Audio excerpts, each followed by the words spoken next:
This is the Insurance Institute for Business and Home Safety's Disaster Discussions podcast, where we explore the intersection of weather and the built environment. Welcome to Disaster Discussions. I'm your host, Rachel Penton-Goche. Wildland-Urban Interface fires are among the most destructive wildfire events, transforming into conflagration scenarios that result in catastrophic losses of homes, infrastructure, and lives. These fires don't just burn through vegetation, they tear through communities fueled by embers, wind-driven flames, and connected fuels. Despite advances in wildfire science, our ability to model how fires spread from wildlands into neighborhoods remains limited. Current models rely on simplified assumptions and lack the fine-scale data needed to accurately simulate structure-to-structure ignition, ember behavior, and the influence of mitigation measures. Bridging this gap is critical to improving fire risk planning and protecting vulnerable communities. In this episode of Disaster Discussions, we are diving into some cutting-edge research looking at how wildfires spread into urban communities, exploring how scientists are improving fire modeling and gathering real-world data to help improve fire modeling tools that can help predict and prevent these urban fire disasters. Joining us today, some of our research partners from UC Berkeley. We have Dr. Michael Gollner, Associate Professor and Deb Faculty Fellow from the Department of Mechanical Engineering, and Dr. Wuquan Sui, Postdoctorate at UC Berkeley. Welcome to the podcast. Thanks so much for joining us. Thank you. Thank you for inviting us. Yeah, Wuquan, I've had the chance to kind of see you performing some of your research around the lab. Michael, I haven't gotten the chance to meet you in person. We're very happy to have our research partners on the podcast today. I've kind of seen you guys, around on campus. Our folks from Berkeley I knew you were doing some research, but this is my first opportunity to actually hear what you were doing. So really excited to have you on the podcast today. I'd like to just have you both tell us a little bit about your education, your background, and just a little bit about yourself before we dive into this topic. Sure. Yeah. My name is Michael Gollner, right? I here at UC Berkeley, and before that, I was an associate professor at the University of Maryland in fire protection engineering. So I graduated from UC San Diego in mechanical engineering, which brings me into the fire side of fire. So I study the physics of fire and how it behaves, the heat transfer, the fluid physics, and apply that usually to wildland fires, to wildland-urban interface fires, and even to fires on the International Space Station. So we kind of have a breadth of research knowledge all focused on that. And here at Berkeley, I lead a research group, the Berkeley Fire Research Lab. We do both modeling and experiments. So we've done a lot of experiments in wildland fire, and then worked a lot with NIST, looking at wildland-urban interface. And I had been collaborating with IBHS since I was at Maryland. I mean, it's been at least 8+ years, I guess, when Steve Quarles was the wildfire director there at IBHS. We did some experiments and collaboration with other schools. And more recently, we've been working with Faraz Hedayati as we work on the structure-to-structure experiments. So I was really glad to be brought in on this. And, it's an amazing facility and an amazing set of resources that we can devote to this problem. Okay, Wuquan. Yeah, great. My name is Wuquan. I'm a postdoc at UC Berkeley in Michael's group. I did my PhD at Imperial College London, studying smoldering peatland fires with Professor Guillermo Rain. My background is in fire science and engineering, and my current works here focus on understanding how firebrands are generated and transported during large-scale structure fires. Over the last year, I've been involved in almost all of the large-scale structure-to-structure burn experiments at IBHS. My role has been to conduct firebrand analysis to quantify ember characteristics under realistic burning and wind conditions. It was a really great experience to get involved in such an amazing project there, and really appreciate all the amazing support from IBHS. Well, it's great to have you both on the podcast today, and I'm excited to hear about your work that you've been doing, as well as some of your colleagues in some other work. We're going to have a two-part episode about our Berkeley collaboration here. So I guess let's just get into this project. Tell me a little bit about what inspired this proposal, and why is right now the right time to tackle WUI fire modeling in such depth? Well, I think that the Wildland-Urban Interface problem, when I started in the field 12 plus, coming out of grad school in 2012, we had the San Diego fires. And we've had the Oakland Hills in 91. There's been past fires. And then there was the Cedar fire in San Diego in 2003. It was on people's minds. It was an issue, but no one thought it was such a broad international or at least nationwide issue that we were going to care that much about it. All of a sudden, we've just had incident after incident after incident, and to the point that we now realize this is something we have to contend with. It's no longer just this black swan event that might happen in a very rare case. We've continually seen incidents everywhere, and places that even scientists might expect it there was not where the general public was thinking it would be expected, and sometimes not where insurance, or to the degree that insurance thought would occur. So why is now important? I mean, it's a huge problem. It's threatening lives, it's threatening properties, it's destroying the insurance market, and it's creating instability in California and throughout the West Coast. And so I think it's really important that we get into the problem and start thinking about why it's happening, how we stop it, how we can apply mitigation. And furthermore, we're starting to get more understanding. We're starting to understand the measures that can make a difference. We need to quantify some more things. We need details, but we have a framework. And so I think now is a really important time to add those details so that we can get more and more work on the ground and try not to just have these disasters anymore. Yeah. And I think we've also reached a point where we really need high quality, full-scale experimental data to make those models more realistic. And that's what IBHS experiments provide. Hey there, Dr. Ann Cope, Chief Engineer for IBHS. What is the best roof? That's a question we get asked a lot here at IBHS, and the answer is complicated because it depends a lot on where you live. Roofs should stand up to everyday thunderstorms and limit the damage from oncoming hurricanes. With our Roofing Roadmap strategic initiative, we're making the IBHS science about weather and roof performance available for you. Visit ibhs.org/roofing roadmaps and take our Roof 101 course right now to learn about asphalt shingles, America's most popular roof cover. How well does your shingle roof stand up to wind and hail? What do you need to know about roofs? Get the science at your fingertips today, ibhs.org. This has been one of the critical questions in Wildland-Urban Interface, is how close can structures be without causing structure-to-structure spread? Or if structures are closer, what is the risk and how does that risk translate? And just putting numbers to that and understanding. And it's a very difficult question to tackle. Jack Cohen, who was a leader in identifying the role of Embers and the Wildland-Urban Interface problem, he retired from the U.S. Forest Service. He developed a structure ignition assessment model based on radiation between structures. They had some wildland to WUI testing, but never within WUI. And pretty much we've lacked a lot of that data. NIST has been very involved, but there's never really been like a wind-based testing. And when I joined the NFPA standards committee on this was my first question in there. Well, why do we say 30 feet separation for regular Wildland-Urban Interface, but 15 feet with sprinklers if the sprinklers aren't in an attic, which can also ignite? And we don't know about the actual effectiveness of internal sprinklers. But they said, do you have data? Do you have tests? Do you have anything to tell me what the right numbers are? Oh, yeah, no, I don't have that. That would be really hard. Well, let us know when you have it. So this was my learning experience. And so it's come full circle where finally that data is being collected. I know these experiments are mostly funded by CAL FIRE and initiated by them. It started working with NIST, and then later has moved to IBHS with their wind-driven facilities. And I mean, it's just filling a really important gap. But we've waited a long time to get that going. And I think a lot of the impetus was CAL FIRE. Even before the LA fires, we've had so many incidents. Something needed to be done.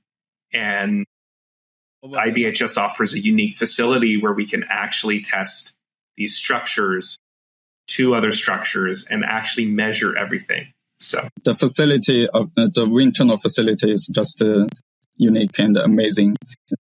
Definitely played an important role in this topic. For example, in our ADU experiments, we had a wind speed of 35 miles per hour and 55 miles per hour. These are above the red flag wind condition in wildfire spreading or urban conflagration warning situation. After reading through literatures, I don't think I've seen experiments conducted under this kind of high wind condition, which means these experiments provide very realistic wind speed in those disaster level urban conflagration you really see. Yeah, I think as a community, we've been waiting for the opportunity to actually test and actually measure and see what happens when it goes from structure to structure under high winds. And you can only model and simulate and scale experiments so much. There's still a large value for that. We learn a lot. But until you have a larger scale test to actually measure and understand and fill in the gaps, nothing else you do, you just don't know how accurate it is, and you can't do it without that kind of testing. And you can't do it in a real wildfire. You can't get the sensors in. You can't get the equipment. It's life safety at that point. And so the only way to test it is to recreate it in the lab. And it's still, of course, not 100% what's in the field, but it's getting awfully close. And then we can extrapolate from there and further understand the physics that happened in the field and connect it to smaller scale experiments and put it into models and do all those other pieces. Yeah, awesome. And I want to talk more about kind of understanding this WUI fire challenge more. So we know that WUI fires are driven by a mix of wildland fuels, urban structures, and extreme weather. And you talked more about wanting to bridge that gap between, known fire behavior and those predictive modeling tools. So we can actually simulate how far fires will spread into these communities. We saw this happen at the beginning of this year with the two major events in Pacific Palisades and the Eaton fire as well. But this is a piece of the puzzle that's a big challenge. So talk about what makes WUI fires so difficult to model compared to just wildland fires alone. Well, wildland-urban interface is interesting because you have a wildfire, which is more homogeneous. So wildfires are going to spread. We often think of it as a line because it spreads through the brush and there's a lot of material to connect to. And then it reaches a community. And at that point, there are different mechanisms by which it can spread. It can spot by, we call embers or firebrands, into the community. It can have direct flame contact, often by small connecting fuels where it kind of propagates up, maybe to a fence, to mulch up the siding. And then it can also have large radiation-driven ignition, where you have a large flames exposing part of a structure. We often don't see that large radiation from the actual flame front. We see it sneak into the community by a probabilistic process, meaning millions of embers land, a couple of them start a fire, and then it takes a long time for that house to get going. So the dynamics are different, whereas a wildland fire is very continuous. A wildland-urban interface fire, the fire kind of sits in, it connects, it slowly transitions, it gets up into a house, then that house starts going. And then you have a very large fire. And unlike the wildland fire, fire in a structure takes a long time. It spreads from room to room internally, and it's going to spew embers and heat to its neighbors for a long time. And so it actually, if you look at it, spread through an urban area is much slower than the spread from a wildland fire. However, it's very destructive because once that fire gets seeded, it burns for a very long time and then slowly moves to the neighboring structures and eventually jumps across the neighborhood, short or sometimes very far, and then continues spreading. And these high winds sort of fan that. And you can see where the fire sometimes propagates through these connective fuels, sometimes spots by embers, or sometimes is literally just structure to structure. And so to model the wildland-urban interface fire, we have to think of those nodes in each of those houses and aspects and model that differently, which we do. We have a numerical model that does wildland-urban interface spread. But it's very important that it's coupled to wildland because it kind of homogeneously comes up and then it comes in and then it spreads. It may then, depending on the layout of the community, switch back to some vegetation and back to structures. And so the time scales are different and the governing equations are a little different. But as long as we include them, then we can look at that dynamic process.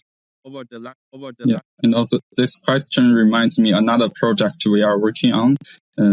We are studying the emissions from this kind of building fires. We sampled building materials from our ADU houses. And if you look at the list, it's so long.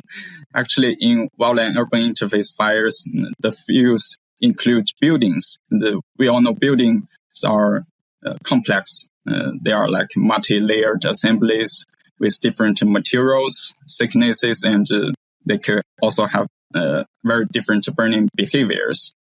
In my Ember study, we look at firebrands emitted from these house burns. These houses can emit millions of embers of different shapes, sizes, and densities. And these embers can travel hundreds of feet or more, land on neighboring buildings and start new fires. Capture this process in a model actually require knowing a lot of more things, like how many embers are produced and how far they go and how they interact with other structures. And these are all research gaps and also gaps we are trying to fill. And also these are very challenging too. Yeah, I think one running theme I've come to learn since working at IBHS and hearing the researchers talk about not just wildfire research, but all the different types of research they do is that the real world is very complicated. Whatever it is they're looking at, they recreate it in the lab as realistically as possible. But then we go to do these damage surveys and we see so many different things in the field, and every single disaster just has unique qualities. And from what they tell me, it's very difficult to recreate what we see in real life, but we're certainly doing our best. Yeah. And, this is something that has come up in conversation where, so CAL FIRE has a damage inspection program, which I find very valuable, inspecting every structure that's destroyed. And I know IBHS and we recently published a paper using that data. But the question is, well, what's most important? Should we be doing all testing in the lab? Should we be collecting the data? Should we do these large geographic studies? Should we do these large scale tests? And I think the answer is all of the above. We learn something different at different scales. We can do more tests at small scale and really understand what happened. But then we have to validate that actually occurred either by on-site investigations or large-scale testing. And then you look at a population-wide data across a large area and thousands of points to see if that's actually what's playing out in real life. I mean, it's the same as medical research, where you're going to do these studies at multiple scales to understand why it's happening and then figure out treatments, but then also make sure that it actually works in the real world. There isn't some other confounding factor. And I think we have to take that kind of all scales approach too. I think each approach brings a lot of valuable information. And it's how you put them together that you get the most benefit. Exactly. Well, I want to talk a little bit more about modeling this urban fire spread. UC Berkeley developed a 2D model integrating urban fire dynamics with wildland fire spread using something called Elm Fire. It simulates direct flame contact, radiation, and ember transport, but it's still based on simplified assumptions due to limited data. So just tell me a little bit about Elm Fire. Walk us through how this model simulates those three different modes of fire spread. Yeah, as I was saying earlier, there are different mechanisms for the wildland-urban interface than a wildfire. And so Elm Fire is a wildland fire model. It's very similar to what Farsight uses, though it does ensembles. So it does many runs of the same fire to look at, weather, wind, fuels. There's a lot of uncertainties. So you get into those uncertainties and understand them better by running many different ensembles at the same time with slight adjustments. What we added is an urban fire spread model that includes ignition of the structures, spread between structures, structures to wildland, wildland to structures, from firebrands or embers, from direct flame contact, and by radiation.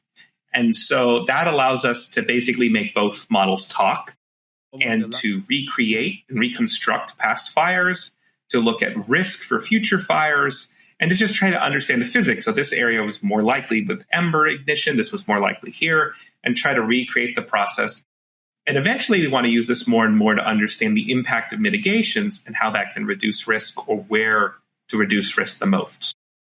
But a challenge for us, of course, is that most of the data is large scale. We know where the fire stopped. We don't even have a lot of data during the fire spread.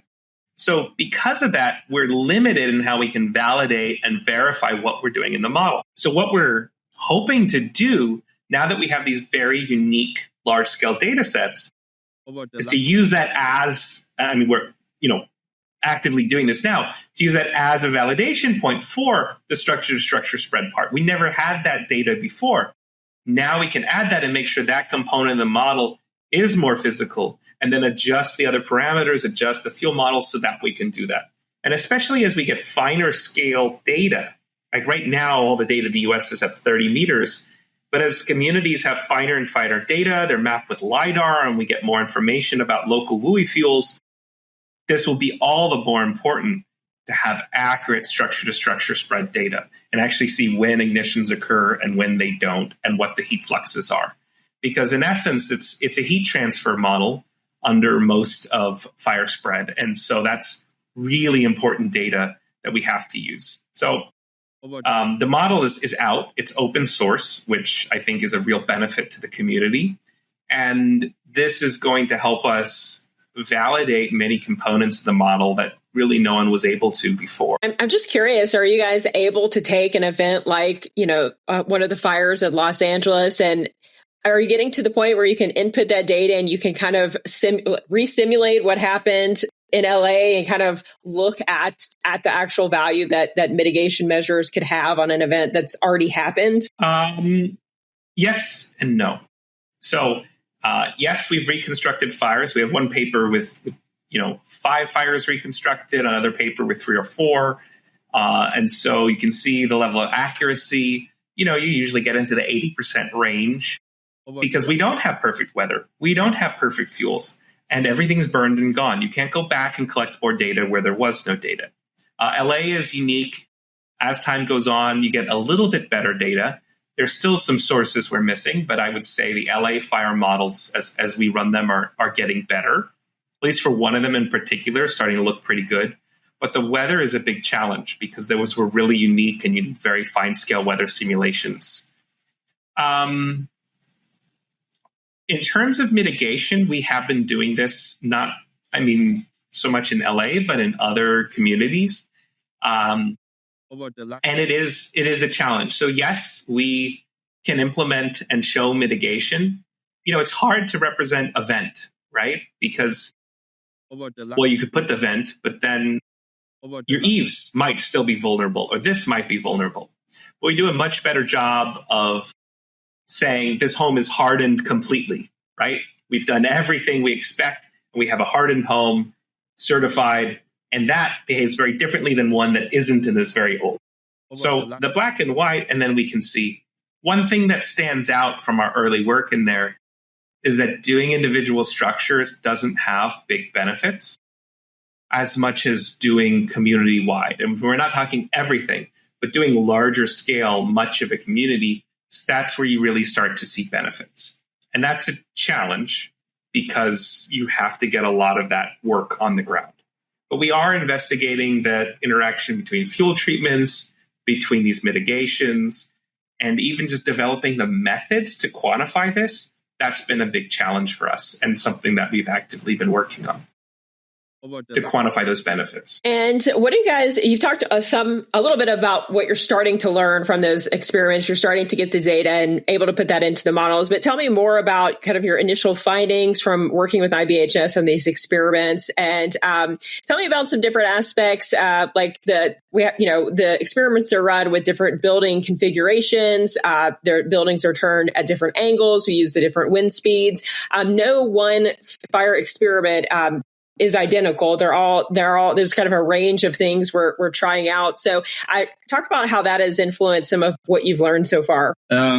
Yes, I participated in most of the Wildland-Urban experiments, and I was always telling Brass, I felt I'm doing a second PhD at IBHS because I really learned a lot by joining all these experiments. For example, for firebrand site, our first work will be related to firebrand collection at IBHS, will be submitted soon, hopefully. We did sampling in 4 of the ADU burn experiments with different siding materials and wind speeds.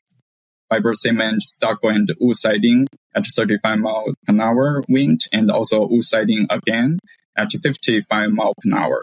And we did also radio recording for most of the other tests too. In our first work about firebrand sampling across those tests, we collected more than 100,000 firebrand physical samples. That's a lot of samples and also very valuable samples in this kind of setting. And we used the traditional water pan sampling method. Those pans were placed downstream of the wind direction. And from our analysis of data, we find for example, light embers dominate in number, but heavier embers carry most of the mass and energy. Also, we find those 3 siding types are like fiber cement, stucco, and LP Smart wood siding. They are all like Chapter 7A compliant siding materials. And we find different siding affect the shape of the size distribution. But also roof and the sheathing materials are the main sources of embers. This can help understand more about the firebrand generation from this kind of building fires. And also we learned wind speed is actually a major driver. By increasing from 35 miles per hour to 55 miles per hour, roughly tripled the number and mass generation rates from these building fires. These are all, I think, important findings, and also under this kind of realistic scale and wind conditions, could be also very helpful to future modeling process. Did you say that the higher wind speeds tripled the number of embers, and did you say the mass of the embers as well? Yes. Mm-hmm. That seems very interesting. Yeah, here I have some basic data. We estimated the total count and the total mass of firebrands generated from each structure burn experiment by using the sampling data and statistic modeling. And for example, those lower wind speed tests ADU 3, 4, 5 with different siding material, about 35 miles per hour wind. We collected around 2 to 3 million. No, we estimate the total count like 2 to 3 million. But for the higher wind speed, ADU 7 with 55 miles per hour wind, we estimate there are like 6.5 million total firebrand generated and deposited. By also averaging this with the sampling firebrand sampling duration, we get the firebrand generation rate, and we find the higher wind speed, 55 miles per hour case actually tripled the number and also mass generation. So you said 6.5 million? Yeah. Did I hear that correctly? Yes. Wow. Okay. So 55 mile per hour winds, the ADU, does it matter which type of material is on the ADU? So far, we have 50 mile per hour wind with only LP Smart siding, wood siding material. But I think from what we saw, for 35 mile per hour wind, those 3 different sidings actually don't have that significant difference in firebrand generation. And of course, these 3 types of siding material are all compliant with Chapter 7A. if it's a setting material not compliance, I'm also very interested in knowing if more firebrands will be generated. Wow, that is incredibly interesting. So I've gotten the chance to see these experiments in person. I know there are a lot of embers. I personally could not have put a number on it. That was my first experience seeing structural embers of any sort. I mean, they're huge. You actually have to literally watch out while you're out there at the experiment. Make sure you have the right protective gear on. We are dodging some of those bigger embers when we're out there. My team gathers the video on these experiments. So I thought it was just really interesting to see those in person. But to hear those numbers, that's incredible. So you got 6.5 million embers produced by one ADU with 55 mile per hour winds is what your estimates say. That's incredible. It is incredible. And there's no way to collect that during an actual spreading wildfire. It's too dangerous. There's too much going on. There's certain things you can collect after the fact. But to be able to summarize that, because we had the chance to set up and catch so much data, I think was really important, because we're missing, you must call it a source term. Like, we don't know how much to start with. But when you hear those numbers, you then realize embers are going to be everywhere. And so, does that mean we need to track and model every one? Of course not. But how big could they be? How far can they get? And what can they ignite? Now we have more data to do that and to try to make sure that the materials downstream are harder to ignite and won't ignite under that, or at least to estimate the risk that they will, based with what we have. So this is another piece of really important information. And maybe that's a theme, has been trying to get the emissions, get the embers, get the heat transfer, get everything we can. If we're going to invest so much in these experiments, just collect it all. Absolutely. That really puts it in perspective. And when you think of, this is just one structure, not even the size of a full-size home. So you see those videos from LA where you're seeing, hundreds or thousands of homes burning at once. To understand that embers are the leading cause of fire spread in these situations, it's not too difficult to understand when you really hear all those numbers behind it. Yeah, and I would like also to add one context for the sampling. We only considered firebrand samples larger than 2 millimeter aperture. And that's also kind of a mesh size recommended for vent. And actually, if we consider smaller ones, they are even more. Wow. Fortified Fred here. At IBHS, we've spent more than a decade studying the damage caused by hurricanes, tornadoes, high winds, and hail. We identified the common weaknesses in homes built using conventional construction standards and spent years researching the best solutions by putting them to the test at our research center.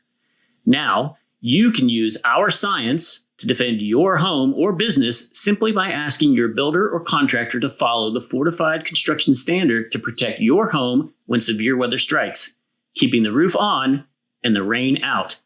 Visit fortifiedhome.org to learn more. Do you bring the ember samples back with you to the lab? Yes, we brought them back.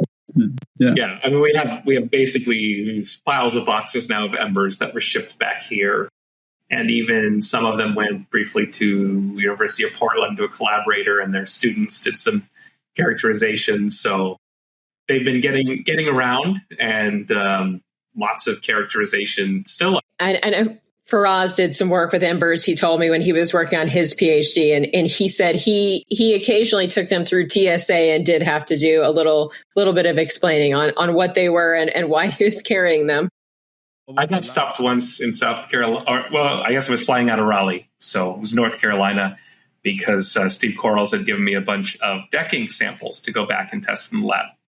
And they had a lot of questions about why I was bringing cut-up decks partially burned from IBHS on an airplane. But we try to use the FedEx or UPS now. All right. Well, I want to talk more about some of the modeling improvements and the real-world validation. So we talked about you using it, to simulate real fires that have happened, and whether you can do that or not. But the goal is to improve predictions and inform fire hazard maps perform planning for these wildfires. So talk more about how you validate the model against some of the real world fire events, and what does success look like for in terms of practical application. You said it's publicly available, but what is the real world impact of this improved modeling? Yeah, so validation, verification, uncertainty analysis on wildfire models is a little bit unheard of in the field, which is disturbing. And so this is something that we have been putting a lot of effort in and are really working on trying to make sure that companies and others start to use these methods to make sure that they have accuracy or understand the uncertainty in their models. We are building, so it's not out publicly, but we're building our own validation and verification suite to try to look at that. But we've published a number of fires, as I mentioned, where basically we've reconstructed those fires. So they're never, you can't get 100% accurate because you very limited weather readings, the fuels, there's some unknowns. There's a lot that happens on the ground that you're never able to get back. And even there's other studies just for wildfires where they've looked at prescribed fires with lots of sensors, everything perfectly laid out outdoors, and you still can't perfectly reproduce. So this is sort of a given. So everything we do, again, is this ensemble format. So we just understand uncertainties and understand the level. But what we are trying to do is to look at some of these fires. You mentioned the Camp fire, the Eden and Palisades is an ongoing work. But we've looked at a lot of past fires, the Thomas fire, the Tubbs fire in Santa Rosa, and reconstruct those. We look at the weather inputs, the fuel inputs, what needs to be adjusted without changing the model, and then understand how well the model's working. And so, unfortunately, we don't have a lot of the structure like progression on the ground. Sometimes we have reports and we can see, but still, we only know a few events of where the fire was. We would love to have that detailed information on the ground. And Eden and Palisades may give us a little more than in the past. But, you're matching endpoints oftentimes. And so that's a challenge for real-world validation. But we do the best we can with the information that's available. And it ultimately comes down to how well do you match the fire lines and the timing of getting there? How well do you match the structures being destroyed versus the ones not destroyed? Are you picking the right ones? In terms of doing this modeling, we're doing our very best to recreate as best we can, because then we're going to use the model for other applications, like for doing risk, the benefits of mitigation. But everything still has to be taken with some grain of salt, right? Models are not perfect reality, and that's why additional validation data will be really important for us to. At the end of the day, it's still a best guess of what we think could happen. Yeah, and it goes a little beyond guess because we at least have a physics basis of why we're modeling what we're modeling, and so we start to understand what's controlling it and which parameters maybe are the most uncertain, and how the fire could have progressed one way or another. It still gives us a lot of information. But you can't just say, oh, that's model, that's where it will go. Sometimes you see, the model was off because of suppression. The model was off because of suppression. But you can feed it a fire that didn't have any suppression, and it's still going to be a little off, right? There's no perfect fire model. It doesn't exist. But it is a very useful tool before and after events to see where a fire might go, and also to figure out how you can try to prevent things in the future. So I think we're looking for models being as accurate as possible. We continue to validate them and improve them, but by making it open source, we're hoping that we're going to have more community involvement and more active work to try to not just improve the model, but also in the applications to risk and to the community development. Yeah, who do you envision will actually be able to use these tools in the field? I think that what we really have to think about is how we're using that data and getting it to structures. There are questions, of course, when you have a fire of whether they would affect structures and get into a community. And that's something that hasn't been there, which is now getting into the model. But can we do that fast enough and accurate enough? We need more data from the structures. I think the lowest hanging fruit is going to be for us to utilize these models for pre-planning and for risk assessment and deciding where to do mitigation the most. And then some of these methods will probably be integrated into the current fire behavior modeling used for active fire mitigation and suppression. I still think the biggest impact we can have is what we do before the fire starts. It's just the amount of money invested, the time. It's a monumental gain by doing that first, versus once the fire starts, it's really hard to put it out. It's very hard to take actions. It's still important. It's good to know where it's going. And it's good to see, ultimately, it's going to be a risk that it may or may not get into a community, right? What could be the worst case? What could be the best case? So I think those things are going to be helpful, but I don't think that we can say so far that it's going to do everything. And I'm curious, what is your take on the U.S. property and casualty insurance industry? How can risk modelers in this industry use the tools that you guys are working on? It's a great question, and I was involved a bit with it's with the California Department of Insurance. They had a few committees where we look at catastrophe models, and it's been a great learning experience. It is interesting because some of the companies do some of these approaches already in different ways, but they're a little bit black box, right? We don't actually understand because a lot of the data and the methods are proprietary. Certainly, some of it has similarities and others are unique. I think that the more we bring some of these approaches to the open, it is just going to try to level up the science and the approaches that everyone's using, right? What I'm looking for is that the whole industry improves their methods, and they're limited. We don't have data on all the other houses and the mitigation measures. We're still really struggling how to incorporate those mitigation measures accurately into our risk models. And are we incorporating the risk as it's changing year by year and weather is changing? And the way we're modeling these wildland-urban interface fires, everybody does it different. And so I think the more science that gets out there and the more data we have for validation, I think that's going to really improve the whole industry. Giving it open source, do I expect... there are, I don't know of insurance, but I know there are a number of other companies that are using this model because it's already out there for wildland. And now some people are adapting it for wildland-urban interface. But what they do is not, public.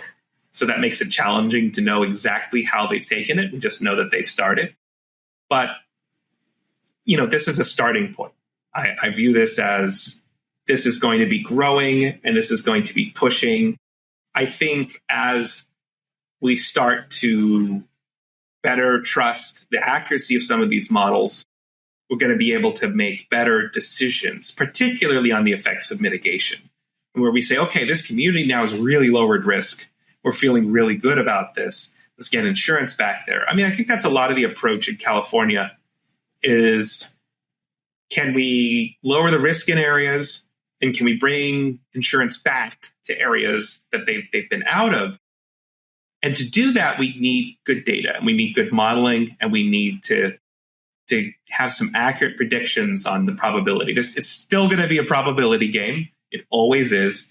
But we need to really narrow down those numbers. How bad could an event be? How likely is it, in order to lower the risk for companies to bring insurance back? Wuquan, what message would you share with communities living in fire-prone areas, more about the future of fire modeling and mitigation? Anything either one of you want to share, kind of looking forward? You talked a little bit about it, Michael, but any kind of final messages? Well, I feel like there's a lot. First off, collaboration between groups like IBHS, CAL FIRE, universities, I think it's really important.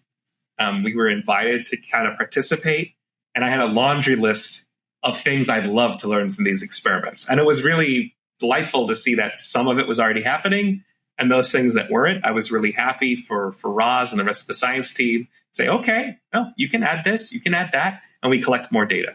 I think this is a great, sort of as an example of how groups can work together to bring big science and make it happen. But I also think that we're still in that, these are disasters, and we're still in that scenario where we have a very difficult challenge to get all these mitigation things we're learning onto the ground. And I think a lot of it comes down to trust. People in communities need to trust that the data that we're creating is accurate and that it's going to work. And so this is one step demonstrating it. And the universities, we're going to do our research and independently verify things. National labs are going to do their work. And then companies are going to have to actually include those things. And it's this whole sort of nexus that everyone has to work together. And that's the essence of the wildfire problem. Mitigations have to happen a lot on private property in people's homes, and it's really difficult. And we see these challenges now with new laws and regulations coming up in California. There's a lot of challenges in getting them in. And so the more science, the more facts that we can add, and the more groups involved in putting these out and verifying these, I think that's really going to help push mitigations to the ground and reduce these fire disasters. Yeah, and from firebrand side, I would like to say amber exposure is often underestimated in many urban fires, and embers are mainly fire-rich homes. It's an important topic to study. And from these experiments, we are also compiling one of the largest data sets of ember generation and deposition from full-scale house fires under those high wind conditions.